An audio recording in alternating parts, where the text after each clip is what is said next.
I'm someone who didn't have any yeast display experience. I think this course actually helped me learn all of it.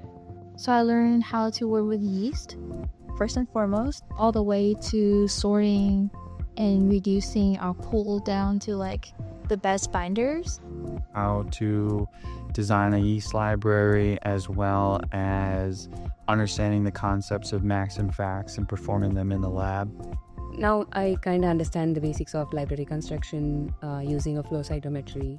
It's not just the logic, but like actually doing the work and seeing the results at the end. And so it helps me in my personal work.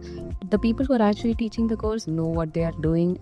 It's like getting trained by someone who's doing it every single day.